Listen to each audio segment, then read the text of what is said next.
जय मां काली पाठ, जय मां गढ़कालिका।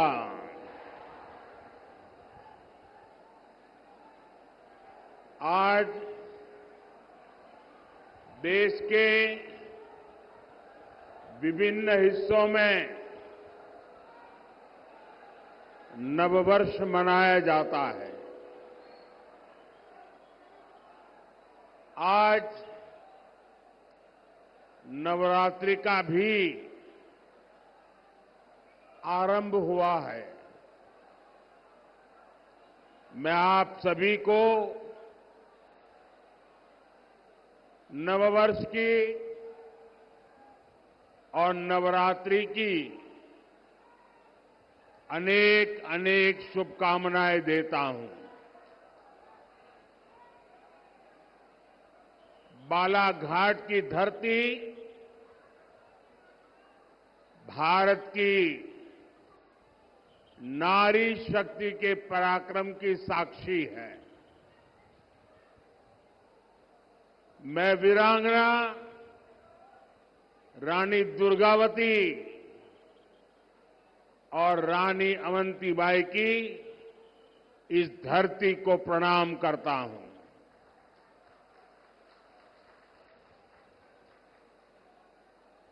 आज जनता जनार्दन का ये सैलाब, ये जन सैलाब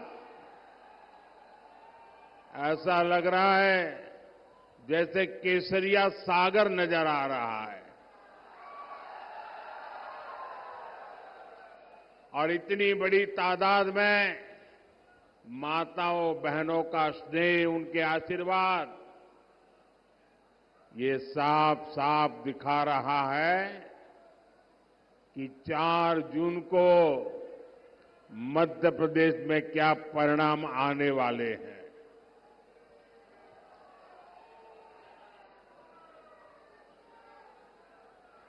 चार 5 महीने पहले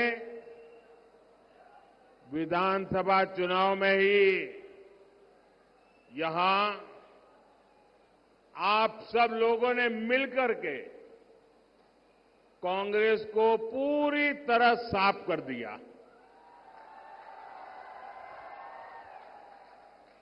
अब लोकसभा चुनाव में तो कांग्रेस के लोग भाजपा से नहीं लड़ रहे हैं, एक दूसरे से लड़ रहे हैं।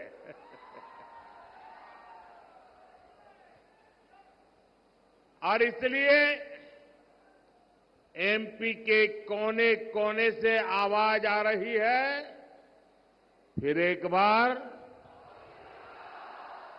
फिर एक बार, फिर एक बार। साथियों, 2024 का लोकसभा चुनाव 21वीं सदी के भारत का बहुत अहम चुनाव है। ये सिर्फ चुनाव नहीं है, कौन एमपी बने कौन न बने, इतने भर का ये चुनाव नहीं है। ये चुनाव नए भारत के निर्माण का मिशन है। ये विकसित भारत, विकसित मध्य प्रदेश के संकल्प को नई ऊर्जा देने वाला चुनाव है। जब G20 में दुनिया के बड़े बड़े फैसले, असंभव लगने वाले फैसले भारत में लिए जाते हैं, तो हर देशवासी को लगता है उसकी ताकत बढ़ गई है। जब अमेरिका से लेकर ऑस्ट्रेलिया तक भारत का डंका बजता है, तो हर देशवासी को लगता है कि उसका अपना सम्मान बढ़ा है। कभी कांग्रेस सरकार अपनी शिकायतें लेकर दूसरे देशों के पास जाती रहती थी।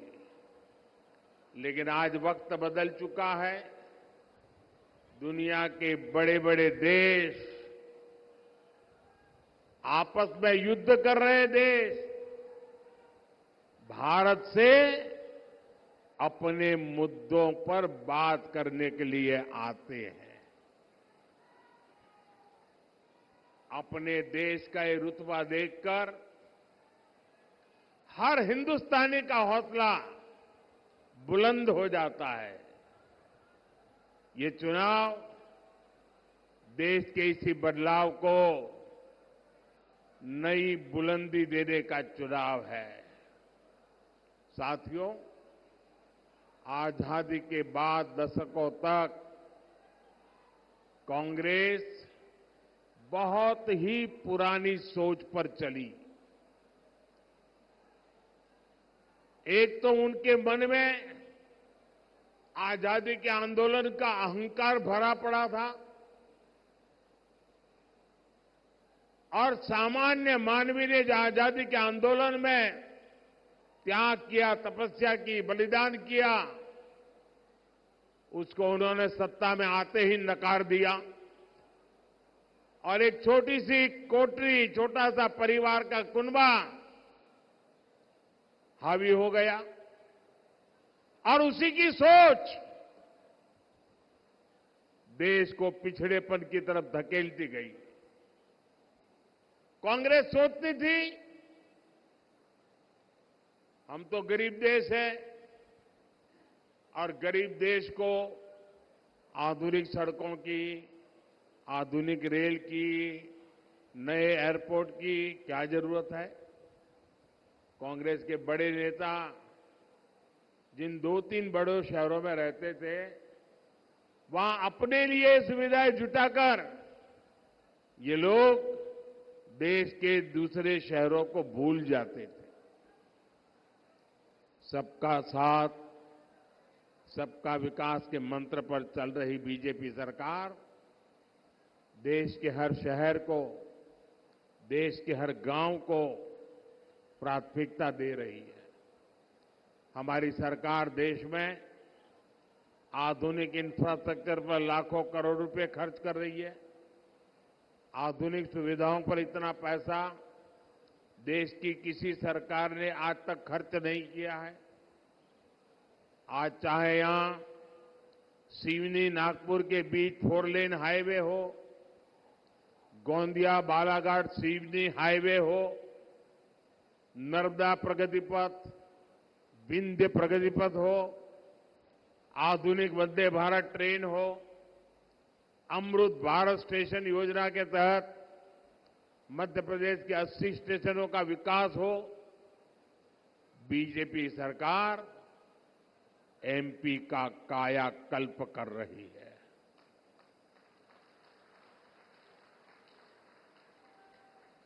बालाघाट से गोंडिया वाली जिस ब्रॉडगेज रेलवे लाइन की नींव करीब 30 साल पहले रखी गई थी,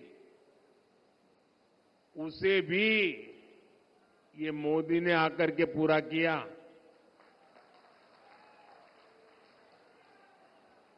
बालाघाट की 12 सिवनी हैंडलूम साड़ियों को जीआई टैग मिले, बनारसी साड़ियों की तरह उनकी भी धूम मचे। बीजेपी सरकार इसके लिए भी काम कर रही है। यही विकसित मध्य प्रदेश से विकसित भारत की मोदी की गारंटी है। ये बदलाव केवल 10 वर्षों की मेहनत का परिणाम है। इतना सारा हुआ है, लेकिन मोदी का तो यही कहना है कि ये तो अभी ट्रेलर है।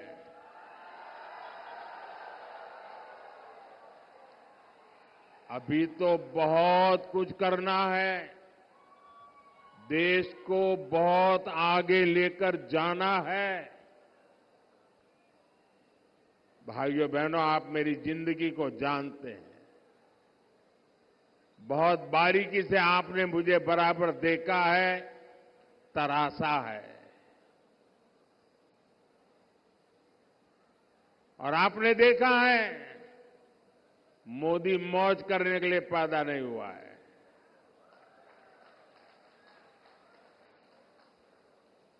मोदी मेहनत करता है क्योंकि उसके लक्ष्य बहुत बड़े हैं। देश के लिए है, आपके लिए है, आपके बच्चों के उज्जवल भविष्य के लिए है। और ये मेहनत इसलिए कर रहा हूं। जब इतना सारा काम हुआ तो लोग कहते हैं, मोदी जी आप उसको ट्रेलर क्यों कहते हैं? इतना सारा कर लिया। अब मैं गांव की भाषा में अगर समझाना है तो मैं यही कहता हूं कि आपने देखा होगा गांव में दिवाली के दिनों में बड़ा रॉकेट छोड़ना है, बहुत ऊंचे जाने वाला रॉकेट छोड़ना है, तो बच्चे क्या करते हैं? पहले वो फुलझड़ी होती है ना, उसको जलाते हैं। फिर दूर से फुलझड़ी से उस रॉकेट को अग्नि देते हैं और फिर रॉकेट उड़ता है। होता है ना ऐसा? ऐसा होता है ना? अब फुलझड़ी देख करके भी लगता तो है वाह वाह बहुत बढ़िया पटाखे फूट रहे हैं, लेकिन उसका लक्ष्य तो उस रॉकेट को ऊपर ले जाना होता है। वैसे ही मोदी ने अब तक जो काम किया है ना, वो तो फुलझड़ी है, फुलझड़ी। अभी तो विकास का रॉकेट और ऊंचे ले जाना है। भारत के पूरे सामर्थ्य से असली दिवाली मननी, ये तो अभी बाकी है। और इसके लिए ही मैं आपसे आशीर्वाद मांगने आया हूं। साथियों, आज भाजपा सरकार वंचितों को वरीयता देते हुए काम कर रही है। भाजपा ने समाज के उस दलित, पिछड़ा, आदिवासी वर्ग को सम्मान दिया है जिसे पिछली सरकारों ने पहचान से भी वंचित रखा था। आज बीजेपी सरकार एमपी में 5.5 करोड़ जरूरतमंदों को मुफ्त राशन दे रहा है। ये राशन पाने वाले बहुत बड़ी संख्या में इसी वंचित समाज से आते हैं। एमपी के 44 लाख गरीब और वंचित लोगों को तब तक पक्का घर नहीं मिला जब तक मोदी ने संकल्प नहीं लिया। एक समय था जब मध्य प्रदेश में केवल 10% घरों में पाइप से पानी पहुंचता था। अधिकांश आदिवासी इलाकों में पानी की सप्लाई की सुविधा तक नहीं थी। हमने इतने कम समय में एमपी के करीब 70 लाख घरों में नल से जल की सुविधा पहुंचा दी है। आज एमपी के 80 लाख से अधिक किसानों को किसान सम्मान निधि का लाभ मिल रहा है। यहां का किसान जो चिन्नौर चावल उगाता है और जो मुझे भी भेंट भी दिया गया, उसे अब पूरे देश में पहचान मिली है। यही नहीं, कांग्रेस ने हमारे आदिवासी भाई बहनों को जल, जंगल, जमीन के अधिकारों से भी वंचित रखा था। आज 1 करोड़ से ज्यादा जनजातीय समाज के लोग पेसा कानून का लाभ ले रहे हैं। लाखों आदिवासी भाई बहनों को वन अधिकार का पट्टा भी भाजपा सरकार ने ही दिया है। मध्य प्रदेश में हमारे युवा साथी मोहन यादव जी और उनकी सरकार गरीब और आदिवासी समाज के कल्याण के लिए दिन रात काम कर रही है। लेकिन साथियों, दूसरी ओर कांग्रेस है जो अभी भी अपनी पुरानी मानसिकता में जकड़ी हुई है। भाजपा जब देश में पहली महिला आदिवासी महिला राष्ट्रपति के लिए आगे बढ़ी, तब कांग्रेस ने उन्हें हराने के लिए पूरी ताकत लगा दी। कांग्रेस ने कभी आदिवासी विरासत का सम्मान भी नहीं किया। कांग्रेस ने तो गोविंद गुरु जैसे क्रांतिकारियों को स्वतंत्रता सेनानी का दर्जा तक नहीं दिया था। कांग्रेस आजादी का श्रेय किसी आदिवासी को नहीं, अपने शाही परिवार को देना चाहती है। ये हमारी सरकार है जिसने गोविंद गुरु को स्वतंत्रता सेनानी का दर्जा दिया। ये हमारी सरकार ने टंटियांग मामा को सम्मान दिया। ये हमारी सरकार ने पहली बार भगवान बिरसा मुंडा की जयंती पर जनजातीय गौरव दिवस की शुरुआत की। आप मुझे बताइए, इस कांग्रेस को क्या एक भी सीट पर मौका मिलना चाहिए क्या? एक पर भी मिलना चाहिए क्या? पूरी तरह क्लीन करना चाहिए कि नहीं करना चाहिए? साथियों, कांग्रेस ने अब आजकल एक इंडी अलायंस बनाकर देश के खिलाफ बिगुल फूंक दिया है। ये लोग आपस में एक दूसरे से झगड़ते हैं, लेकिन कहते हैं कि मोदी को रोकने के लिए साथ आए हैं। लेकिन असल में उन्हें मोदी को नहीं रखना है। इंडी गठबंधन वालों को मोदी को रोकना नहीं है, देश के विकास को रोकना है। इसलिए ये लोग मोदी को गालियां दे रहे हैं, मोदी को धमकियां दे रहे हैं। मैं अपना सब कुछ छोड़कर देश सेवा के मिशन को लेकर चला हूं। मोदी के लिए मेरा भारत ही मेरा परिवार है। जो लोग अपनी तिजोरियां भरने राजनीति में आए हैं, वो मोदी को धमकी न दें। मोदी तो अपनी कमाई भी देश के काम लगा देने की आदत रखता है। मैं एमपी की धरती से बताना चाहता हूं, मोदी भक्त है महाकाल का। मोदी झुकता है तो या तो जनता जनार्दन के सामने या महाकाल के सामने। मैंने महाकाल से देश सेवा के लिए गालियां और अपमान को बर्दाश्त करना सीखा है, और मैंने देश विरोधी ताकतों को अंजाम तक पहुंचाना भी सीखा है। मोदी इनकी घीधर भभकियों से डरने वाला नहीं है। साथियों, ये इंडी गठबंधन मुझसे कितना चिढ़े हुए हैं, ये पूरा देश देख रहा है। मोदी देश की सुरक्षा की गारंटी देता है तो ये लोग मोदी को गाली देते हैं। मोदी कश्मीर से 370 को हटाने की गारंटी पूरी करता है तो ये लोग पाकिस्तानी की भाषा बोलने लग जाते हैं। मोदी गरीब कल्याण की गारंटी देता है, माताओं बहनों के लिए इज्जत घर बनाने की बात करता है, तो ये लोग मोदी का मजाक उड़ाते हैं।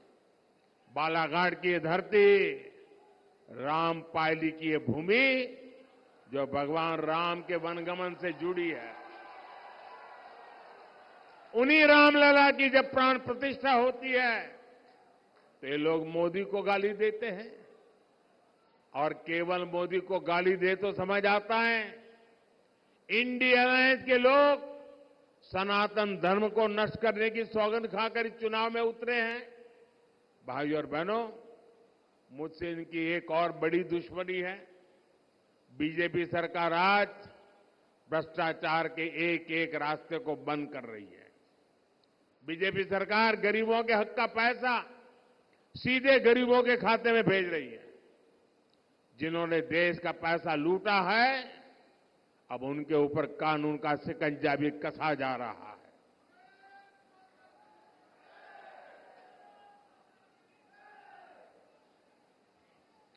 परिवारवादी पार्टियों के नेताओं के पास से खुलेआम सैकड़ों करोड़ रुपए बरामद हो रहे हैं। नोट गिनने वाली मशीनें थक जाती है, बिगड़ जाती है, खराब हो जाती है, लेकिन कांग्रेस पार्टी और इंडी गठबंधन के लोग बिना किसी शर्म के खुलेआम भ्रष्टाचारियों पर कार्रवाई रोकने के लिए रैलियां कर रहे हैं। मैं कहता हूं, भ्रष्टाचार हटाओ।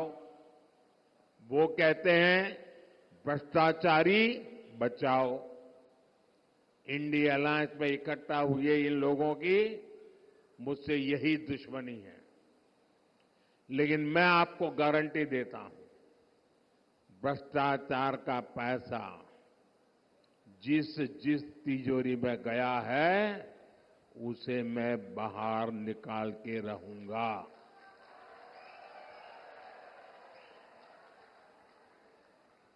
अगले 5 साल ये काम और तेजी से होगा। होना चाहिए कि नहीं होना चाहिए? सख्ती से होना चाहिए कि नहीं होना चाहिए?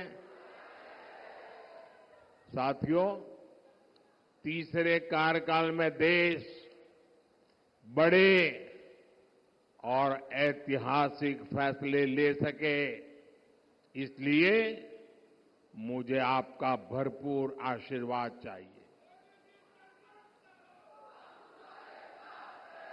बीजेपी ने बालाघाट से श्रीमती भारती पारधी को और मंडला से श्री फग्गन सिंह कुलस्ते को प्रत्याशी बनाया है।